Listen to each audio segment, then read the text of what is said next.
Assalamualaikum warahmatullahi wabarakatuh. Nama saya Arya Putra dengan NIM 21132311035 dengan jurusan Teknik Informatika akan menjelaskan sebuah presentasi dari software malware. Di dalamnya saya akan mencakup perkenalan, sejarah pembuat dan juga menganalisa apakah ada fungsi dan kegunaan dari software malware tersebut. Kita ke slide berikutnya. Untuk gambar ilustrasi yang akan saya berikan, malware tersebut biasanya diilustrasikan sebuah hal yang berbahaya dengan tanda warning dan juga virus detected.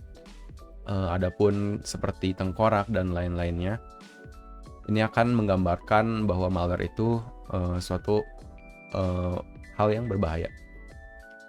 Dalam pembahasan materi yang akan saya bawakan pada kali ini, saya akan membahas mengenai apa itu malware, jenis malware, sejarah malware, pembuat virus terkenal atau kasus, keunggulan atau fungsi, dan juga kesimpulan. Dan juga di akhir ada daftar pustaka. Langsung saja kita ke bab 1, yaitu apa itu malware. Di dalamnya terdapat definisi atau pengertian dan juga jenis-jenis malware. Pengertian atau definisi, malware adalah singkatan dari malicious software. Malicious artinya jahat dan software artinya perangkat lunak. Merupakan program atau software yang dibuat secara khusus untuk menyusup dan tetap berada sistem dalam periode waktu tertentu tanpa sepengetahuan pemilik. Jadi untuk malware sendiri, dia itu dibuat untuk melakukan kejahatan dan diusahakan oleh si pembuatnya untuk menyusup komputer tanpa sepengetahuan pemilik. Jenis-jenis malware yang saya rangkum terdapat 7. Ada virus, ada Trojan horse, ada rootkit, yang keempat ransomware, yang kelima ada adware, yang keenam ada spyware, dan yang ketujuh ada worm. Berikut ada perbedaan atau pengertian jenis malware. Untuk pengklasifikasiannya, perbedaan dari pengertian jenis malware tersebut biasanya dibedakan dari cara penyebarannya dan efek samping hasil timbulnya malware tersebut dalam komputer kita, tapi lebih banyak terlihat pada cara penyebarannya. Untuk yang pertama, yang pada umumnya kita tahu, yang pertama yaitu virus. Kita kan pasti tahu virus itu di komputer itu sangat familiar sekali. Jadi virus itu merupakan malware juga yang muncul bisa melalui unduhan, situs web, penggunaan USB, dokumen komputer, koneksi jaringan, dan lain sebagainya. Jenis malware ini diciptakan untuk mengganggu proses kerja sistem serta merusak dan menghilangkan data. Virus dapat bekerja ketika pengguna mulai membuka sebuah dokumen yang telah terinfeksi. Selain itu juga virus melakukan replikasi dan menyebar. Jadi kita kan pernah kayak misalkan menghubungkan flash disk satu ke komputer, dan ketika di dalamnya terdapat virus, biasanya antivirus kita akan muncul pop-up atau warning bahwa di dalamnya terdapat virus. Nah, di dalam flash disk tersebut biasanya itu terdapat dokumen yang sudah mengandung virus. Jadi kalau kita copy si dokumennya ke komputer, terus kita copy lagi ke flash disk lain, dia akan menyebar. Jadi seperti virus biologis pada umumnya, dia itu menyebar dan menginfeksi. Lalu itu virus yang kedua ada Trojan horse. Nah, untuk Trojan horse ini kenapa digambarkan dengan kuda gitu? Karena dia itu malware ini itu mengikuti dari sifat si kuda Troya dari cerita Yunani kuno, yang dia itu awalnya baik ke kota Troya dan ke kota Troy maksudnya. Lalu tiba-tiba menyebabkan kota Troy itu jatuh gitu. Nah, sama seperti sifat malware tersebut. Jadi Trojan horse ini menyamar. Jadi awalnya itu merupakan aplikasi baik. Setelah aplikasi baik itu kita install, dia itu kan melakukan membujuk kita tuh kayak install ini lagi atau melakukan hal ini, tapi sebenarnya itu merusak dan data-data kita tuh bisa aja hilang atau rusak dari si malware Trojan horse ini. Selanjutnya ada rootkit. Rootkit ini merupakan malware yang berguna untuk untuk mengumpulkan informasi. Rootkit ini itu susah diacak dan hampir sulit untuk dihilangkan gitu. Kenapa? Karena rootkit ini tuh dia tuh bakal ada di backdoor atau di kernel kita, di sistem operasi komputer kita. Jadi mengganggu sistem komputernya gitu langsung gitu. Jadi dia itu nggak mengganggu dokumen atau lain-lain, tapi udah ada di komputer kita gitu. Jadi untuk cara menghilangkan rootkit ini cukup sulit, dan kadang beberapa kasus mungkin hampir tidak mungkin untuk dihilangkan, kecuali kita menginstal OS atau program bawaan komputer kita atau boot kita. Lalu yang keempat ada ransomware. Ransomware ini diidentifikasi sebagai jenis software yang cukup berbahaya karena ransomware ini sifatnya mengancam, dan salah satu malware yang paling advance yang meningkat akhir-akhir ini. Biasanya tuh ransomware ini tuh dia mengiming-imingi bahwa kalau ingin menghapus ransomware ini kita harus membayar sejumlah uang, ataupun dia bakal memberikan sebuah kurun waktu tertentu di Windows kita. Nah, tapi bagi orang awam, kalau kita misalkan bayar begitu saja, itu juga nggak bakal ada jaminan bahwa si komputer kita ini akan kembali ke data sebelumnya atau mencegah dia ngapus data kita. Jadi dia itu merupakan virus yang sangat jahat atau malware yang sangat jahat. Untuk kasusnya akan saya jelaskan di bab 2 nanti tentang ransomware. Selanjutnya ada adware. Kalau adware ini membedakan dirinya sebagai sah atau mendukung program lain untuk mengelabui pengguna agar menginstal di komputer. Tapi dia ini sifatnya baik, karena adware ini dia tuh muncul pop-up promosi seperti marketplace yang kita tahu seperti Tokopedia dan Shopee dan lain-lain. Biasanya kita tuh ke situs website tertentu, biasanya pop-up kayak barang ini dari aplikasi ini.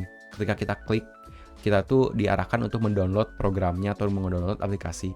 Nah, biasanya ini tuh menguntungkan untuk si pihak pembuatnya karena dia itu mempromosi. Tapi ada juga salah satu sifat yang berbahaya dari adware tersebut. Nanti akan saya jelaskan.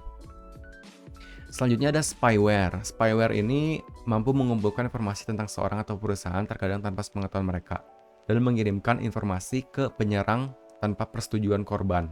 Spyware biasanya bertujuan untuk melacak dan menjual data penggunaan internet, menangkap informasi kartu kredit atau rekening bank, atau mencuri informasi mengenal pribadi. Jadi spyware ini tidak sejahat dan ganas sebenarnya.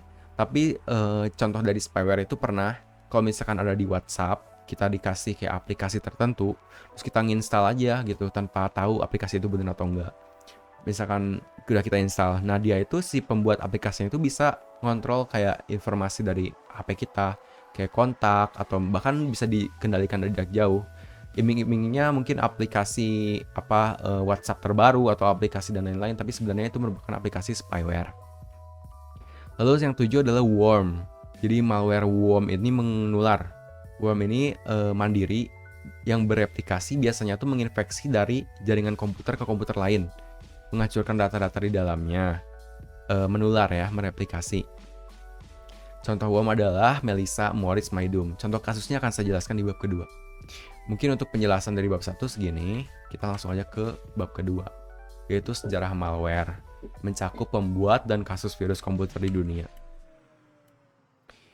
Lalu sejarah malware ini, malware ditemukan oleh seseorang bernama von Neumann dengan teori self-reproducing automata, merupakan program pengganda kecil dapat menguasai program lain, dikenalkan pada tahun 1949. Neumann berspekulasi bahwa sebuah mechanical organism seperti sebuah kode komputer kemungkinan dapat merusak mesin, menduplikasi diri, dan menginfeksi host baru layaknya sebuah virus biologis. Jadi si von Neumann ini awalnya kita itu pada tahun 1949 itu belum tahu ada yang namanya virus. Kata virus sendiri belum ditemukan gitu.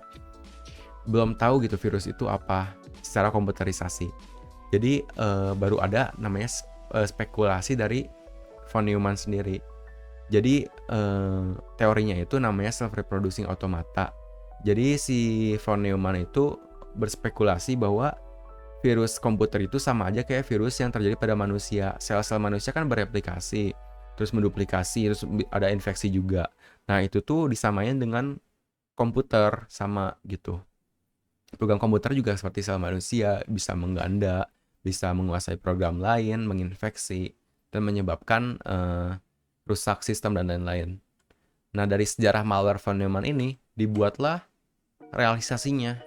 pada tahun 1971 dengan virus pertama bernama Creeper.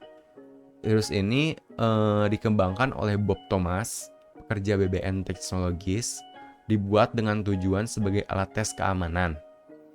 Ini tuh virus worm ya, yaitu dari jaringan ke jaringan. Worm ini menduplikasi atau mereplikasi. Kalau misalkan terinfeksi virus ini, akan menampilkan tulisan berupa Creeper, catch me if you can. Membukti bahwa virus dapat mengandalkan dirinya sendiri. Jadi dia bisa mengandalkan dirinya sendiri ke program-program gitu.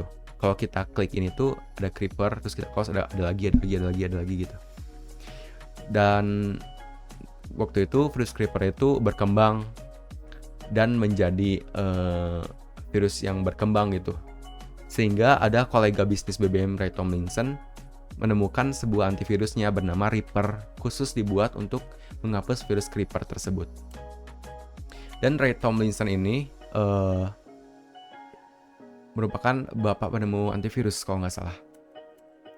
Lalu yang kedua, selanjutnya pada tahun 1982 ada Wild Virus Elk Cloner. Pembuatnya seorang remaja berusia 15 tahun bernama Rich Krenta, tersebar melalui floppy disk berisi game.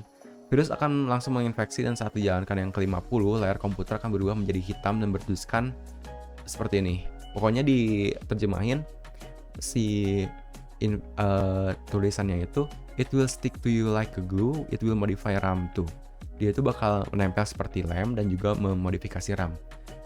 Tapi sebenarnya itu hanya lelucon saja dan tidak berbahaya.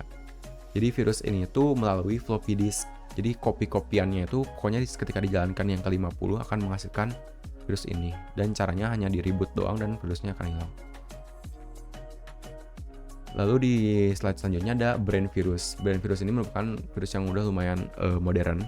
Pada tahun 1986, diciptakan oleh dua bersaudara dari Pakistan bernama Basit Farooq Alvi dan Amjad Farooq Alvi. Awalnya mereka memiliki sebuah software medis yang memonitor kinerja jantung, sayangnya banyak pihak yang menyalin secara ilegal, karena itu diciptakan Brain, melindungi software yang disalin secara ilegal. Jadi seperti banyak halnya orang-orang menyalin software ilegal gitu. Dia tuh nyalin-nyalin tanpa membayar gitu. Dan dilindungi, oleh karena itu dilindungilah si software tersebut dari orang-orang yang nyalin secara ilegal itu menggunakan virus namanya Brain. Jadi tulisannya juga komputer terserang virus, harap hubungi Basit dan Amjad untuk mendapatkan penawarnya. Virus tersebut muncul gitu. Selanjutnya ada virus yang cukup terkenal adalah virus I Love You pada tahun 2017. Virus I Love You ini dibuat oleh seorang berkebangsaan Filipina, Onel de Guzman. Disebut love letter kenapa? Karena menyebarnya melalui email. Ketika dibuka, email tersebut itu merupakan virus tipe worm yang menyebar melalui jaringan komputer atau internet, menyebar ke kontak email lalu merusak komputer dengan cepat. Ini merupakan viral atau heboh si Filipina Onel de Guzman ini. Lalu selanjutnya ada virus WannaCry. Ini virus WannaCry ini sepertinya pernah cukup banyak juga. Dia itu pembuatnya tidak bisa dipastikan, cuman dari sumber yang saya baca dikembangkan oleh grup Lazarus Korea Utara. Tapi juga ada programmer Cina ataupun Amerika sendiri yang ngebuatnya, jadi masih belum tahu diduga atau dikembangkan oleh siapanya. Jadi ini tuh menggunakan tipe malware ransomware yang bahaya ya, karena dia itu mengancam. Dia itu tampilannya seperti ini. Payment kita harus membayar sebanyak beberapa dolar. Terus walaupun kita bayar juga tidak ada kemungkinan bahwa kita juga akan hilang atau bersih dari virus tersebut. Oke, selanjutnya ada bab ketiga, fungsi malware. Jadi setelah penjelasan berikutnya kita kan bisa menarik kesimpulan bahwa fungsi malware tersebut dibagi menjadi dua, ada negatif dan juga positif. Negatifnya tersebut yaitu mencuri data, memeras uang, menyebarkan propaganda, berita palsu, penghancuran data. Tapi positifnya juga ada penguji keamanan sistem, marketing atau promosi adware. Nah, di positif yang poin kedua, marketing atau promosi yang adware yang sudah saya jelaskan sebelumnya, itu juga sebenarnya bisa berujung ke negatif juga, karena mungkin aja adware yang kita klik itu bisa menunjukkan ke sebuah link aplikasi yang akhirnya berakibat spyware atau berakibat virus-virus lainnya, malware lainnya gitu, yang menyebabkan kerugian. Lalu untuk slide yang terakhir ada kesimpulan. Kesimpulannya, software malware, malicious software merupakan perangkat lunak jahat yang dapat menyusup ke komputer file dengan cara penyebaran yang berbeda. Pembuat software ini bertujuan untuk melakukan kejahatan. Pada umumnya orang-orang sangat familiar dengan kata virus dibandingkan dengan malware. Jadi virus itu merupakan bagian dari malware, tapi orang-orang taunya malware, taunya virus gitu, bukan malware. Jadi malware itu memiliki banyak jenis dan kasus yang merugikan seluruh dunia. Maka semakin kuat virus tersebut, manusia juga kan semakin berkembang untuk menemukan cara proteksi yang efisien, sehingga teknologi cyber juga semakin berkembang. Baik, sekian untuk dari penjelasan materi saya yang berjudul software malware. Sudah mencakup perkenalan, sejarah, dan juga analisa adakah fungsi di dalamnya atau tidak. Terima kasih. Wassalamualaikum warahmatullahi wabarakatuh.